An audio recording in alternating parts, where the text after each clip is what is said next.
Hello and welcome back. This week I want to talk a little bit about how to pimp out your Mac terminal. What do I mean by pimp out your Mac terminal? Basically I mean making it look cool, but not just that. Customizing it in such a way that it's easy to use and quick to use, and that you enjoy using it all day, every day.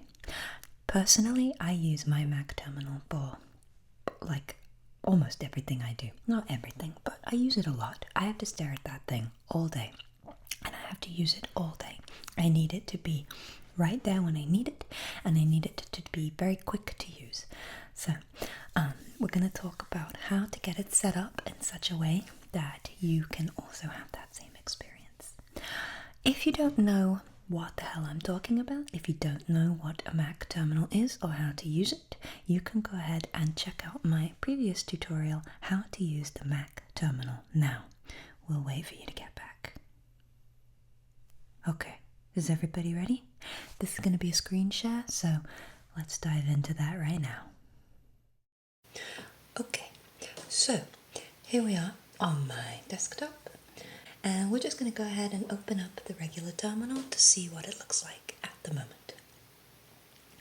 So, as you can see, pretty basic. We've just got some information about the last time we logged in, a notice from Apple, which we're going to talk about in a minute, and our command line prompt where we would type in our various commands. You can see here, if I list out, I am in my home user folder. Here are all of my directories. Cool, okay. So, as you can see, it says here, the default interactive shell is now Zsh. To update your account to use Zsh, please run this command, which they give you here. For more details, visit Apple support. We're not going to worry about visiting Apple support right now. We're actually just going to run this command.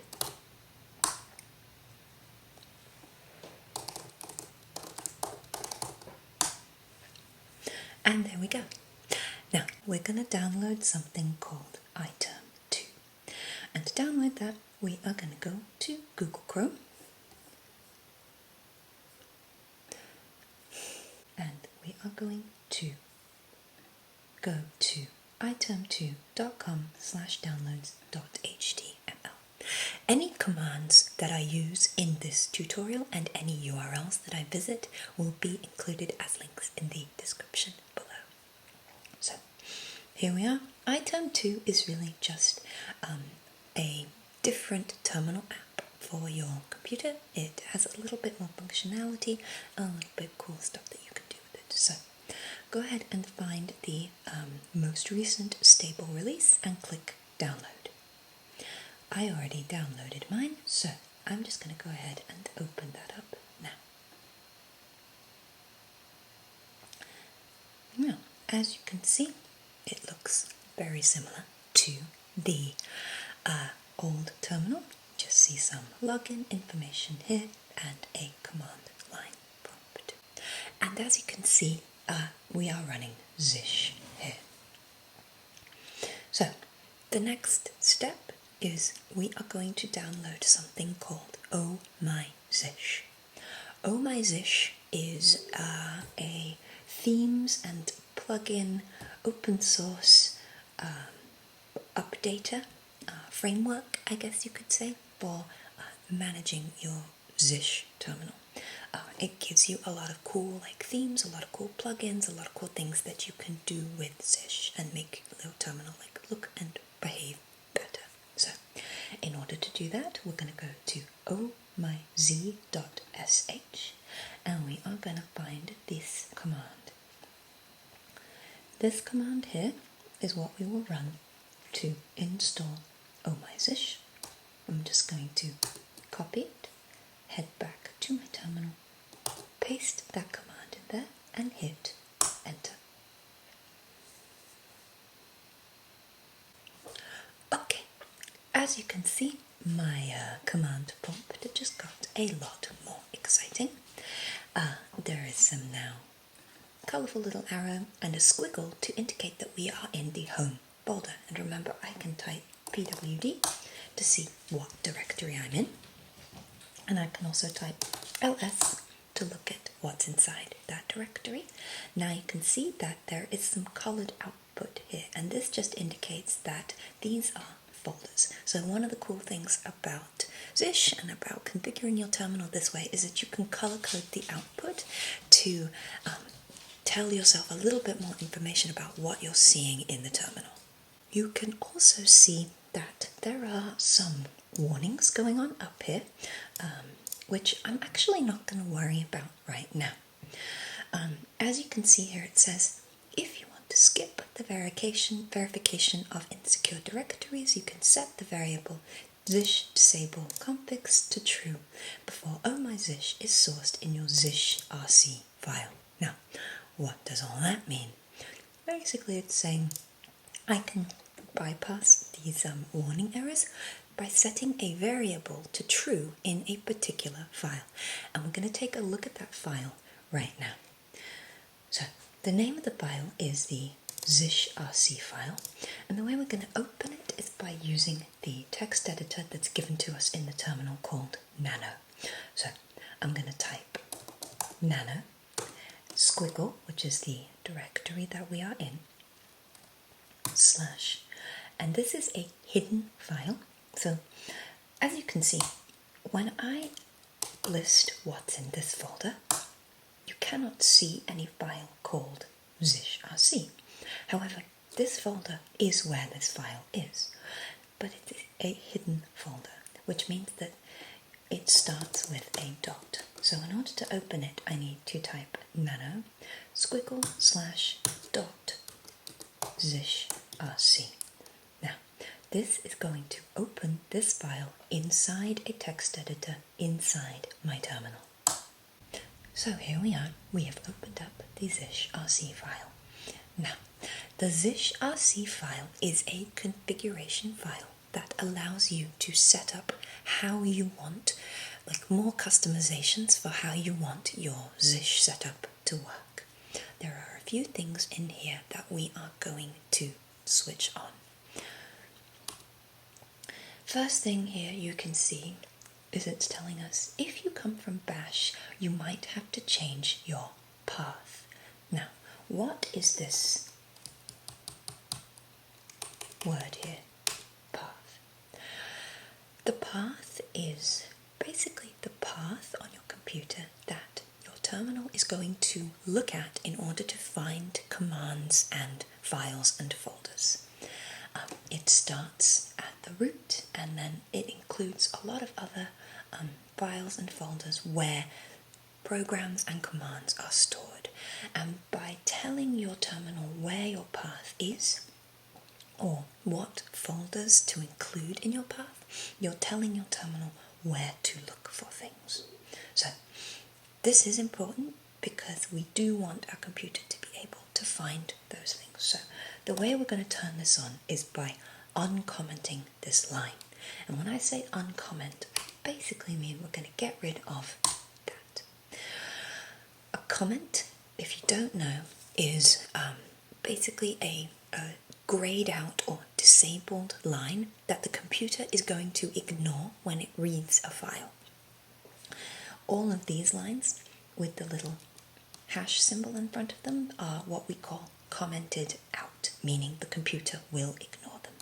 If we want the computer to read the line, we just remove the hash. So we've uncommented this line. I'm going to move on here. As you can see, this one's already uncommented because by default this file needs to know where this other file is. Now we're going to get to choosing a theme for our Zsh setup. All these lines are commented out. This is just some information telling you about how you can choose a theme and where to find them. The theme we're going to use is called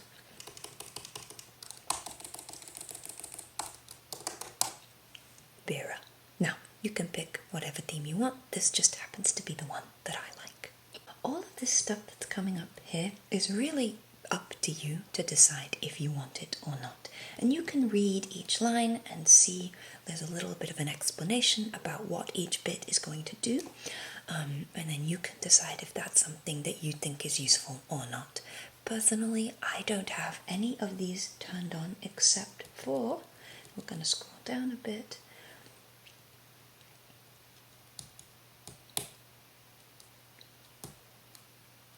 This one. Enable autocorrection. What this one is going to do is if I type in a command and spell it wrong in the terminal, Zsh is going to say, oh, that's wrong. Did you mean this instead? And give me a suggestion of what it thinks I meant to do. So this one is pretty useful. I'm also going to uncomment this one, completion waiting time dots true. This means that like anytime I'm doing something that takes a long time, like downloading something or uploading something, it will show kind of like a progress bar or some completion dots to show that something is happening.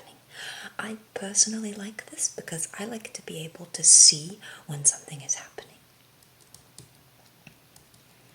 The next thing we're going to look at here today is the aliases. So, an alias is a command that you make up, that you can type into your terminal that will do things for you. Typically you would want to use this to make things faster or to shorten other commands. So as you can see here, they've given us some examples. The way you create an alias, I'm going to uncomment these examples because I think they're kind of useful, is by saying alias and then typing in the command that you want to type. So this is the thing that you're going to type into your terminal to do a certain thing. In this case, it's zsh config. And what they've done here is they've said that this command is going to open up this file. Remember now we are currently looking at the squiggle/.zshrc file. The only difference here is that they are using a different text editor called Mate. So we're going to change this to Nano. And then again here, they've done the same thing. They've aliased this command, Oh My Zsh, to open up the squiggle/.ohmyzsh file. The only thing we're going to change here is the text editor that we are using to open the file. There are a lot of other aliases that you can set up. I personally have lots and lots of things aliased in my workflow to do things like building Docker containers, quickly pushing things to GitHub, running tests, all kinds of things that you can do with an alias, and it's really your personal choice and your personal workflow to like what you're going to set up aliases to do.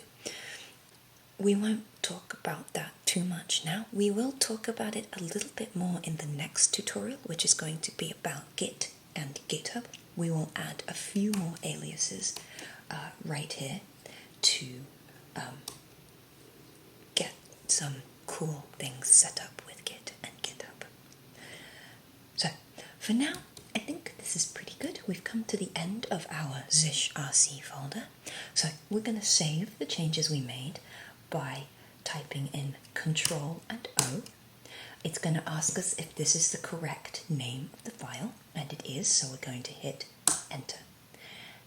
And now we're going to exit Nano by typing in Control X. And here we are, back in our regular terminal. The next thing we're going to do here is change how our actual terminal appears on the screen. So what I like to do is to set up a keyboard shortcut to open the terminal, and then I like to have the terminal open as a drop-down that comes up over the top of any other app that I'm using. We're also going to try and take a look at changing some colors and just making it a little bit more personal. So the way we're going to do this is we're going to go to the item to preferences. Now the first thing we're going to do is we're going to set the dark theme, because I just prefer the dark theme, but you know, that's really up to you. The second thing we're going to do is set up our hotkey. So we'll go to keys and then we'll go to hotkey and we'll go create a dedicated hotkey window. As you can see, it's prompting us here to click to set. Now you can use any keys you want to open up your terminal. Personally, I like to use Control Space. That has recorded that as my dedicated keyboard shortcut, so now the terminal will always open when I click Control Space. We also want to make sure that Pin hotkey window is clicked. We want to make sure that Animate Showing and Hiding is clicked, and we want a bloating window. Now we're going to click OK, and you can see it has successfully configured that. Great. Next thing we're going to do is go to Profiles, and as you can see here, there's a default profile, and there's also now this hotkey window profile. This is the profile that we are going to configure and set up here.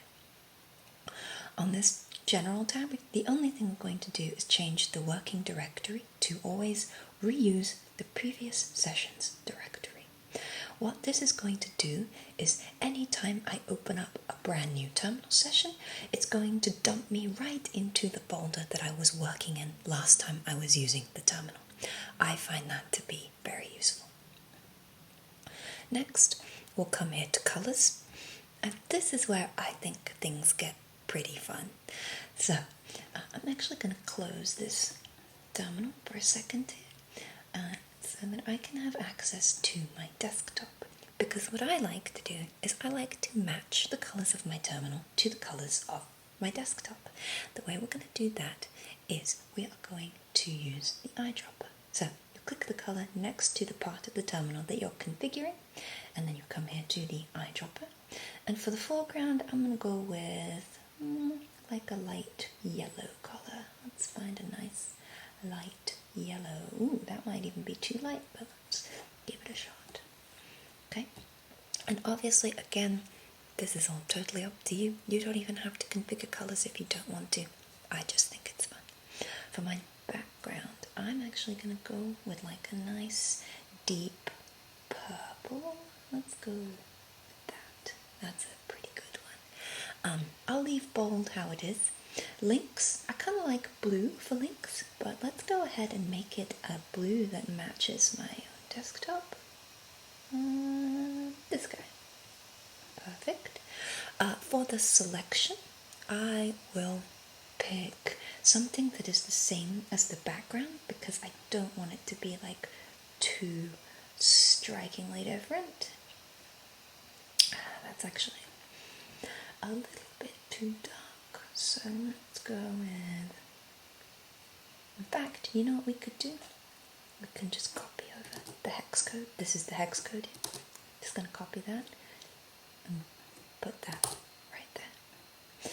Selected text. I think we're going to leave that how it is. And then come on down here to contrast. We're going to go halfway contrast.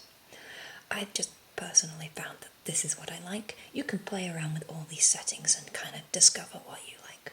For the cursor, I kind of like something that's like stands out, so I can always see where the cursor is. So I'm going to go with like pink.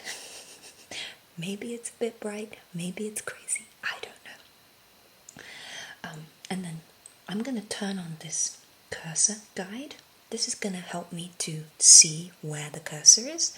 I want it to be pretty transparent, and I'm going to change the color to like a very kind of pale pink.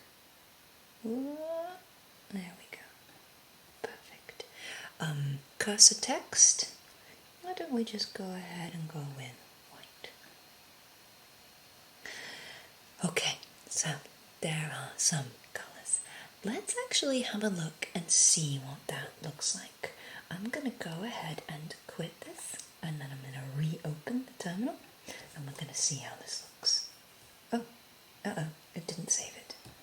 Oh, I'm sorry. So that was the default profile that opened. Now we're going to use our hotkey to open our new special window. And as you can see, it is much more exciting. Let's try typing in a few commands. Great. Now, the only thing I'm seeing here is that this bar, this is our cursor guide, is a little bit too popping out. So I'm just going to change that a little bit. Make sure I'm in the right profile here. Go to colors, cursor guide. And the thing is here, it's gone all the way over to opaque. So I'm just going to slide it back over to more transparent. And you can see it's updating in the terminal behind me live as I'm doing it. Just move this out the way.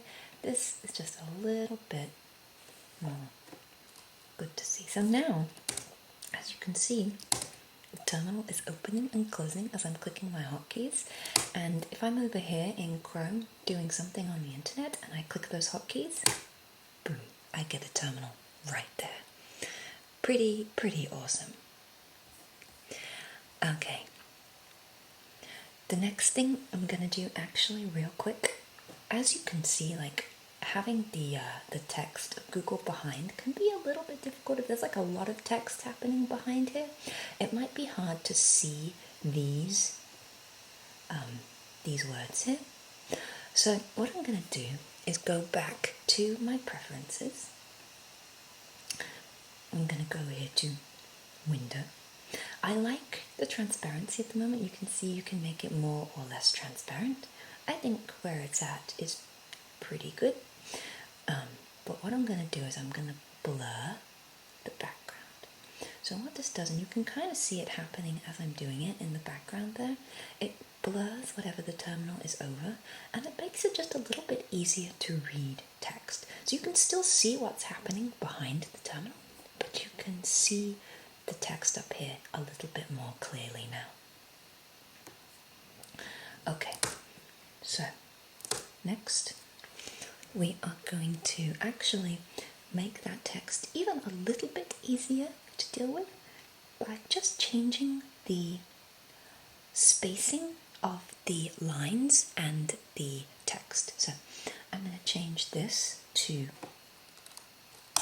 112 and I'm going to change this to 127. It's like a very small change, and again, this is something that you can play around with, and you know, however you decide to configure your text. I'll just show you what this is doing here. So let's take these both down to 100 and then reopen. It's kind of hard to see, but as you can see, as I'm changing these values, maybe I'll move this so we can see a little bit better, but as I'm changing these values, it's spreading out the words or smushing them together. I kind of like it to be like medium spread out. I think that's pretty good for that. And this here is spreading out the lines or smushing the lines closer together. And again, I tend to think that like a medium spread is pretty good for both of these. Okay, so that's getting our terminal window kind of looking the way we like it. The very last thing we are going to do is we are going to add a little emoji to our prompt. Personally, I just like this because I think it's fun. So the way we're going to do this is by editing the actual theme file. So remember earlier in our zshrc configuration, we picked a theme. Let's just go have a look and remind ourselves again. Right here, we picked the theme of Bira. So we're going to go and find that theme file, and we are going to edit the prompt that's inside it. The way we're going to do that is we are going to go into our Oh My Zsh directory and have a look at what's in here. You can see over here is a themes folder. So we'll go into the themes folder, and if we list here, we're going to see a lot of different themes. Remember, the one that we picked was the Bira theme. This is the one that we are going to edit. So we're just going to open that file the same way we did with the zshrc file by typing Nano, Bira, and then I'm going to use autocomplete with the tab key to finish the file name, and then hit enter. Now, you don't need to worry about most of this. In fact, you should not edit most of this. We are only going to change one thing here. All we're going to do is we're going to make an emoji to point at our prompt. This is kind of silly, but it's just something that I think is kind of fun to do. So we're going to go down here to the line that says local user symbol. And if you Remember, looking in the terminal earlier, at the beginning of every line before I started typing was this $sign. And this is where that $sign is being set. What I want to put there instead is an emoji. So I'm going to go to Emojipedia, and I'm just going to copy the emoji that I want, which is this pointing hand.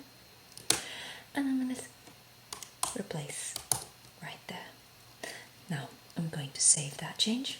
Control O, enter, Control X, and then I'm going to source my zshrc file again, and bingo, I've got my little pointing finger.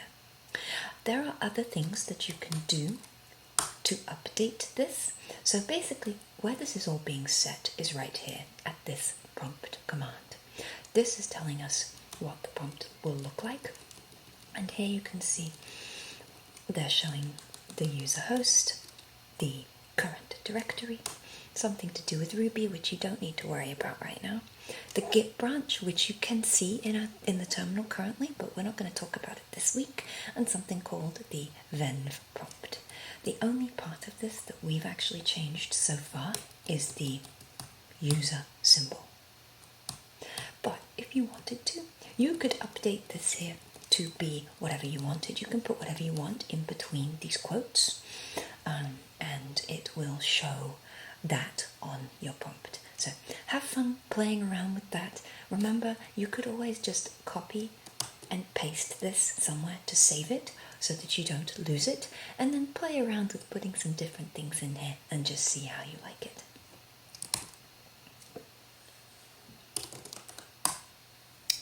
Okay, so that's it for our tutorial on pimping out your Mac terminal.